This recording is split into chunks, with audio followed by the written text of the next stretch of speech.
Movie fans, drug mafia ಬಗ್ಗೆ ಹಲವಾರು ಮೂವೀಸ್ಗಳು ಬಂದಿದೆ. ಆದರೆ ಈ ಮೂವಿಯಲ್ಲಿ ನನಗೇನು ಹೊಸದು ಅನಿಸಿದಂದರೆ, ಈಗಿನ ಯೂತ್ಗಳು ಹೇಗೆ ಡ್ರಗ್ಸಿಗೆ ಅಡಿಕ್ಟ್ ಆಗ್ತಾ ಇದ್ದಾರೆ, ಅದರಿಂದ ಬಿಡುಗಡೆಗೆ ಹೇಗೆ ಅವರಿಗೆ ಪರಿಣಾಮ ಬೀಳ್ತಾ ಇದೆ, ಅದ್ರ ಜೊತೆ ಆ ಗ್ಯಾಂಗ್ಸ್ಟರ್ನ ಒಂದು ಬ್ಯಾಕ್ ಡ್ರಾಪ್ ಬಿಡ್ಕೊಂಡು ಬ್ಯೂಟಿಫುಲ್ ಆಗಿ ಪ್ರೆಸೆಂಟೇಷನ್ ಮಾಡಿದ್ದಾರೆ ಅಂತ ಅನ್ಬೋದು.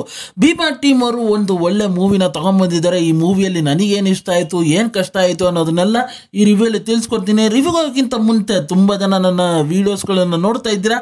ಈ ರಿವ್ಯೂಸ್ ಎಲ್ಲ ನಿಮಗೆ ಆನೆಸ್ಟ್ ಅನಿಸ್ತಾ ಇದ್ರೆ, ಈ ವಿಡಿಯೋಸ್ಗಳಲ್ಲಿ ಇಷ್ಟ ಆಗ್ತಾ ಇದ್ರೆ ವಿಡಿಯೋಗೊಂದು ಲೈಕ್ ಮಾಡಿ, ಹಾಗೆ ನನ್ನ ಚಾನೆಲ್ ಸಬ್ಸ್ಕ್ರೈಬ್ ಮಾಡಿ, ಮತ್ತೆ ಬೆಲ್ ನೋಟಿಫಿಕೇಶನ್ ಆನ್ ಮಾಡಿ. ನನ್ನ ಸೋಷಿಯಲ್ ಮೀಡಿಯಾ ಪ್ಲಾಟ್ಫಾರ್ಮ್ ಅಲ್ಲೂ ಫಾಲೋ ಮಾಡಬಹುದು, ಲಿಂಕ್ ನ ಡಿಸ್ಕ್ರಿಪ್ಷನ್ ಅಲ್ಲಿ ಕೊಟ್ಟಿರ್ತೀನಿ. ಹಾಗೆ ಮೂವಿಯ ಡ್ಯೂರೇಷನ್ ವಿಚಾರಕ್ಕೆ ಬಂದ್ರೆ 2 hours 28 minutes ಇದೆ ಅಂತ ಅನ್ಬೋದು. ಹಾಗೆ ಈ ಮೂವಿಯ ಒನ್ಲೈನ್ ಸ್ಟೋರಿ ವಿಚಾರಕ್ಕೆ ಬಂದ್ರೆ, ಭೀಮಾಗೂ ಡ್ರ್ಯಾಗರ್ ಮಂಜುಗೂ ಒಬ್ರನ್ನ ಕಂಡ್ರೆ ಒಬ್ರಿಗೆ ಆಗ್ತಾರಲ್ಲ, ಇವರ ನಡುವೆ ಒಂದು ವೈರತ್ವ ಅಂತ ಅನ್ಬೋದು. ಡ್ರ್ಯಾಗರ್ ಮಂಜು ಒಂದು ಡ್ರಗ್ ದಂಧೆನ ನಡೆಸ್ತಾ ಇರ್ತಾರೆ. ಈಗಿನ ಯುವಕರಿಗೆಲ್ಲ ಈ ಡ್ರಗ್ಸ್ ನ ಸಪ್ಲೈ ಮಾಡ್ತಾ ಇರ್ತಾರೆ ಅಂತ ಅನ್ಬೋದು. ಹಾಗೆ ಭೀಮಾ ಈ ಡ್ರಗ್ಸ್ ನ ಹೇಗಾರ ತಡೆ ಕಟ್ಟಬೇಕು, ಈ ಡ್ರ್ಯಾಗರ್ ಮಂಜುಗೆ ಏನಾರ ಒಂದು ಗತಿ ಕಾಣಿಸ್ಬೇಕು ಅನ್ನೋ ಒಂದು ಆಲೋಚನೆಯಲ್ಲಿ ಇರ್ತಾರೆ.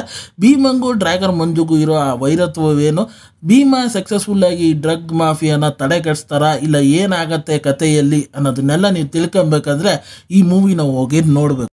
ಮೂವಿ ವಿಚಾರಕ್ಕೆ ಬಂದರೆ, ಫಸ್ಟ್ ಆಫ್ ಆಲ್ ನನಗೆ ಇಷ್ಟ ಆಗಿದ್ದ ವಿಚಾರಗಳನ್ನು ಹೇಳ್ಬಿಡ್ತೀನಿ.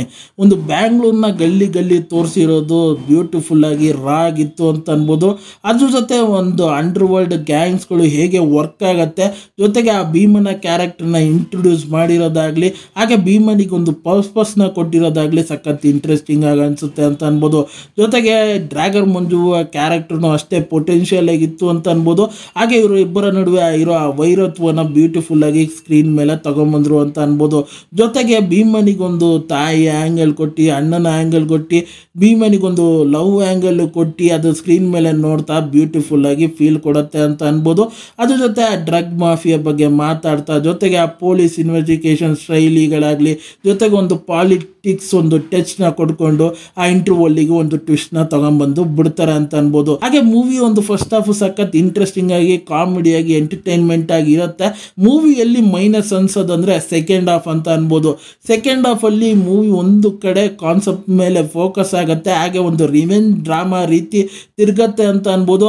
ಆಕ್ಷನ್ ಸೀಕ್ವೆನ್ಸ್ಗಳೆಲ್ಲ ರೀತಿ ಸಲಗ ನೋಡೋ ರೀತಿನೇ ಫೀಲ್ ಆಗುತ್ತೆ. ಏನು ಹೊಸತನ ಅನ್ನೋದು ರೀತಿ ಯಾವುದೇ ವಿಚಾರಗಳು ಇರಲಿಲ್ಲ ಅನ್ಬೋದು ಸೆಕೆಂಡ್ ಹಾಫ್ ಅಲ್ಲಿ.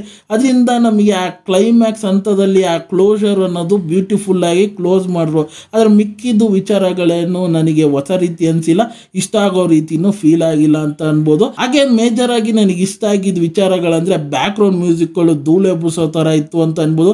ಸಾಂಗ್ಸ್ಗಳು ಮೇಜರ್ ಆಗಿ ಫಸ್ಟ್ ಹಾಫ್ ಅಲ್ಲಿ ಹಲವಾರು ಸಾಂಗ್ಸ್ಗಳು ಬರುತ್ತೆ, ಒಂದು ಹೊಸ ರೀತಿ ಸಾಂಗ್ಸ್ಗಳಿತ್ತು, ಹಾಗೆ ಹೊಸತನವಾಗಿಯೂ ಫೀಲ್ ಆಗುತ್ತೆ ಅಂತ ಅನ್ಬೋದು. ವಿಜುವಲೈಸೇಷನ್ ಅವಾಗಲೇ ಹೇಳ್ದಂಗೆ ಬ್ಯೂಟಿಫುಲ್ ಆಗಿ ಬ್ಯಾಂಗ್ಳೂರ್ನ ಹೇಗೆ ತೋರಿಸ್ಬೋದು ಅನ್ನೋದನ್ನ ಈ ಮೂವಿಯಲ್ಲಿ ರಾ ಆಗಿ ತೋರಿಸಿದ್ದಾರೆ ಅಂತ ಅನ್ಬೋದು.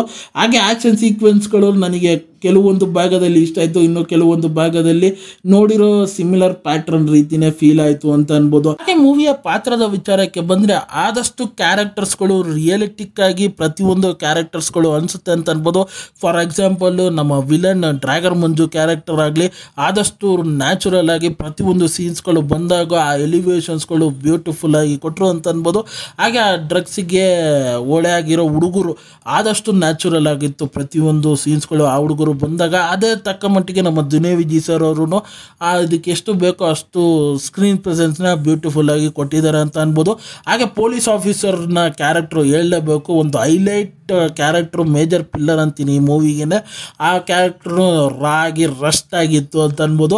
ನನಗೆ ಆ ಪೊಲೀಸ್ ಕ್ಯಾರೆಕ್ಟ್ರು ಸಖತ್ ಇಂಪ್ರೆಸಿವ್ ಆಗಿ ಅನಿಸ್ತು ಅಂತ ಅನ್ಬೋದು. ಹಾಗೆ ಡೈಲಾಗ್ಸ್ ವಿಚಾರಕ್ಕೆ ಬಂದರೆ, ಕೆಲವೊಂದು ಡೈಲಾಗ್ಸ್ಗಳು ಚೆನ್ನಾಗಿ ಅನಿಸ್ತು, ಇನ್ನು ಕೆಲವೊಂದು ಡೈಲಾಗ್ಸ್ಗಳು ಬೀಪ್ ಹಾಕಿರ್ಬೋದಾಗಿತ್ತು ಅಂತ ರೀತಿನೂ ಫೀಲ್ ಆಗುತ್ತೆ.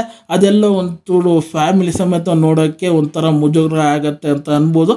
ಅಷ್ಟು ಬಿಟ್ಟರೆ ಓವರಾಲ್ ಆಗಿ ಖಂಡಿತ ಒಂದು ಟೈಮ್ ವಾಚಬಲ್ ಮೂವಿನೇ. ನನಗಂತೂ ಮೂವಿ ಸಖತ್ ಇಂಪ್ರೆಸಿವ್ ಆಗಿ ರಿಯಲಿಸ್ಟಿಕ್ ಆಗಿತ್ತು ಅಂತ ಅನ್ಬೋದು. ನೀವಿನ್ನು ಈ ಮೂವಿನ ಚೆಕ್ಔಟ್ ಮಾಡಿಲ್ಲ ಅಂದರೆ ಹೋಗಿ ಒಂದು ಸತಿ ಚೆಕ್ಔಟ್ ಮಾಡಿ. ಹಾಗೆ ಈ ಮೂವಿಗೆ ನನ್ನ ರೇಟಿಂಗ್ ವಿಚಾರಕ್ಕೆ ಬಂದರೆ, ನಾನು 5ಗೆ 3 ಸ್ಟಾರ್ ಕೊಡ್ತೀನಿ ಅಂತ ಅನ್ಬೋದು. ಹಾಗೆ ಈ ರಿವ್ಯೂ ನಿಮಗೆ ಆನೆಸ್ಟ್ ಅನಿಸ್ತಂದರೆ, ಈ ವಿಡಿಯೋ ಇಷ್ಟ ಆಯ್ತು ಅಂದರೆ ಈ ವಿಡಿಯೋಗೊಂದು ಲೈಕ್ ಮಾಡಿ, ಹಾಗೆ ನನ್ನ ಚಾನಲ್ನ ಸಬ್ಸ್ಕ್ರೈಬ್ ಮಾಡಿ, ಮತ್ತು ಬೆಲ್ ನೋಟಿಫಿಕೇಶನ್ ಆನ್ ಮಾಡಿ. ನಿಮ್ಮ ಅನಿಸಿಕೆ ಅಭಿಪ್ರಾಯ ಏನಿದ್ರು ಕಮೆಂಟ್ ಮೂಲಕ ತಿಳಿಸ್ಬೋದು. ಈ ವಿಡಿಯೋ ಇಷ್ಟ ಆಯಿತು ಅಂದರೆ ಎಲ್ಲರಿಗೂ ಶೇರ್ ಮಾಡಿ. ಮತ್ತು ಮುಂದಿನ ರಿವ್ಯೂಯಲ್ಲಿ ಸಿಗ್ತೀನಿ. ಅಲ್ಲಿ ತನಕ ನನ್ನ ಚಾನಲ್ಗೆ ಸ್ಟೇ ಟ್ಯೂನ್ ಆಗಿರಿ.